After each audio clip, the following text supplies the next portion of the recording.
nous accueillons sur ce plateau Jean-Philippe Gontier. Bonjour, vous êtes président des Entreprêteurs. Alors, il s'agit d'une plateforme d'investissement participatif et vous existez depuis 2016. Exactement. Bonjour, quel titre génial, quel nom génial que vous avez donné à votre entreprise, à votre plateforme. Oui, tout à fait, merci.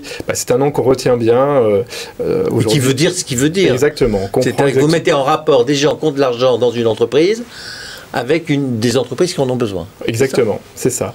Aujourd'hui, ça fait donc depuis 2016 que l'on existe. Aujourd'hui, on a à peu près financé 40 millions pour 40 millions d'opérations d'investissement. C'est à peu près 430 opérations.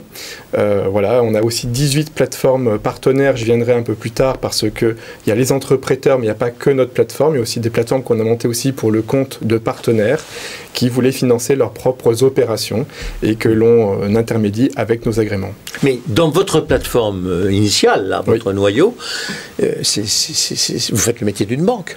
C'est le métier d'une banque, si on veut. Alors, vous avez le statut de la banque? Alors non, bien sûr que non. Alors, il faut faire très attention puisqu'on est des statuts réglementés. Non, mais parce que le métier d'une banque, c'est de prendre de l'argent chez les uns pour le prêter chez les autres. Elle va aussi se refinancer auprès de la Banque centrale. Oui. Nous, effectivement, on prend l'argent d'un euro d'une personne qui va être investi exactement dans un projet en particulier. C'est des prêts de gré à gré? C'est, si vous voulez, un peu du gré à gré, effectivement. Du gré à gré, des prêts, oui. Voilà, en fait, par exemple, vous avez une page qui présente un projet. Vous allez pouvoir choisir l'opération qui vous intéresse et vous investissez la somme que vous souhaitez investir dans ce projet. Oui. Sauf que quand on prête de l'argent, il y a un facteur confiance. Il y a un environnement sécuritaire qu'il faut installer.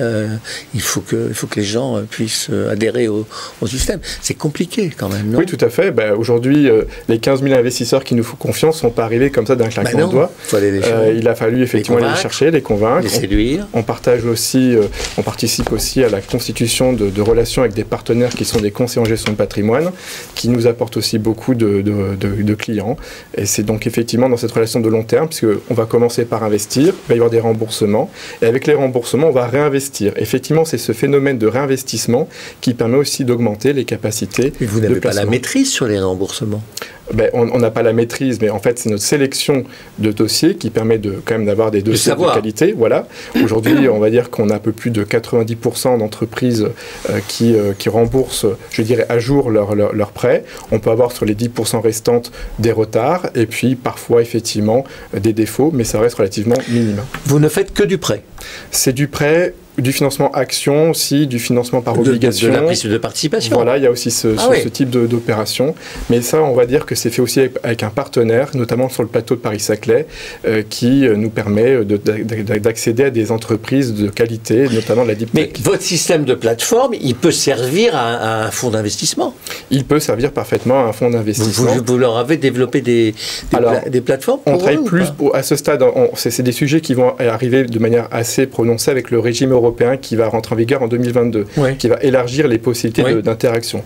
Mais on travaille aujourd'hui aussi sur une autre solution, notamment pour les enseignes, puisqu'on peut créer une plateforme dédiée à un réseau d'enseignes où des porteurs de projets d'une enseigne vont être financés par les membres de cette enseigne.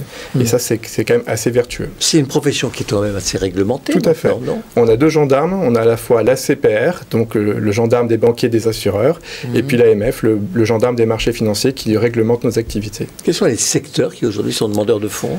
Alors, le secteur qui est le plus financé, c'est l'immobilier, notamment la partie marchand de biens, promotion immobilière. Ah oui. Voilà. C'est une activité qui est un peu plus difficile à financer en termes de... les banques. Oui, il y a des trésoreries lourdes. Voilà, et sur des opérations relativement courtes, donc ça correspond typiquement à le type d'opération qui convient bien à nos investisseurs, puisque rendement assez important, et puis je dirais maîtrise en plus, parce qu'on peut être de la sécurisation, c'est aussi quelque chose sur lequel on travaille beaucoup. On met en place par exemple des fiducies sûreté, et c'est des choses qui est plus facile de faire avec, je dirais, un sous-jacent immobilier. D'accord. Ça s'appelle les Entreprêteurs. Exactement. Et sur Internet, c'est en un seul mot? Exact. Oui, tout à fait. .fr? .com, .fr, on peut arriver par les deux moyens. C'est tellement facile, c'est facile à mémoriser. Voilà. Merci beaucoup. Merci beaucoup Jean-Philippe Gontier, président des Entreprêteurs. Et c'est la fin d'Enjeux et Priorités. On se retrouve très vite sur Bismart.